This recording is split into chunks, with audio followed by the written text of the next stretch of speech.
also set to display clearer pictures with improved sound quality and additional channels. Don't miss out. Get your digital decoder now.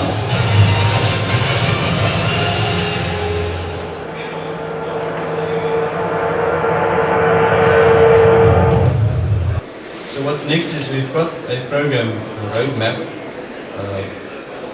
that's divided into a couple of phases. Each phase is about a year. So if you go do your math, you will probably calculate, well, you know what, we're not going to make that deadline. Yes, we are aware of that. We're currently reviewing the plan to see if we can switch on the border sites, transmitter sites towards Angola and towards Botswana and South Africa. We can't switch those ones on earlier so that we can avoid interference when we hit the June 2015 deadline.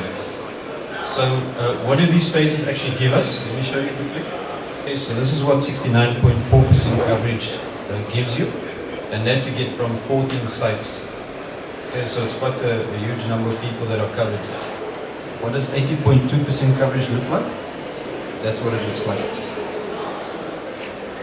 Okay, the beauty with DTT is currently we have 56 sites on air, analog sites, that provide 66% coverage to the population.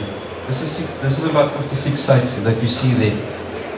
With that same 56 sites, we just tweaked the configuration with DTT and we added 14% coverage to the existing 66% without increasing the number of sites. That's the beauty of digital-terrestrial television. As we are rolling out digital television on all of those sites where we can, we're actually also increasing the radio coverage as well. So in some areas you don't have all the radio stations. This is now FM radio. As we're rolling out DTT, we're actually switching on FM transmitters on some of the sites where they don't have all the radio services. Obviously, one of the benefits to our government and our regulators here today, represented, is the release of the digital dividend by June 2015, and that spectrum can be used for other services. For the viewing public out there, it's more free channels. What we've done with DTT, and something that we experimented with at the SABC when I was there, was to actually add radio onto the multiplex as well. And we found that it actually increases the value of the proposition to the viewer. So in Namibia we just decided to go ahead and just do it. Okay, so we've got all the 10 radio stations. Actually it's only 9 at the moment. There's one radio station, car radio, that we don't have on the platform at the moment, but eventually we'll have that on. But the other 9 African language stations are already on the platform. Interactive services is possible, and I will speak a little bit about that. And then the decoder. Our minister called a special meeting earlier, I think it was last year sometime, because he was a little bit upset that Namibia's global ICT ranking was so low, and he wanted to find out from the industry why that was. So one of the benefits of this decoder is it's got an IP port on it, and we will be able to connect it to the internet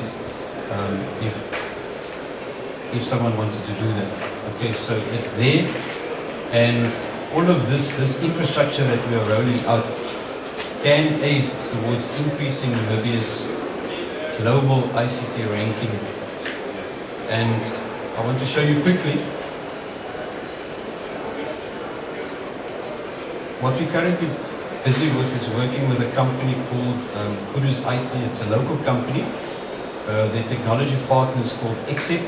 They're looking at, or they have developed a little application. Currently it runs on EMIG. Eventually we'll have it running on HBB TV as the middleware in the decoders. But what they've done is they successfully demonstrated at the trade fair, it's one of the biggest trade fairs in Namibia about a month ago, that you could get this type of interactive application running on a decoder. This is the team. This is Joe and his team. The youngest guy in the team is 25. Okay.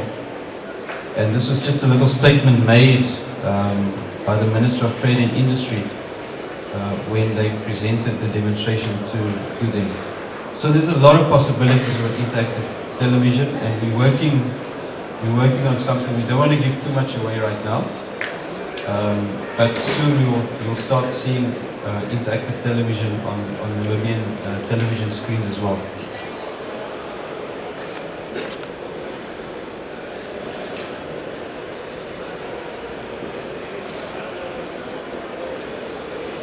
Okay, some of you that are new in the audience, you may ask, oh, what do I actually need in order to receive DTT? Number one, you need a decoder.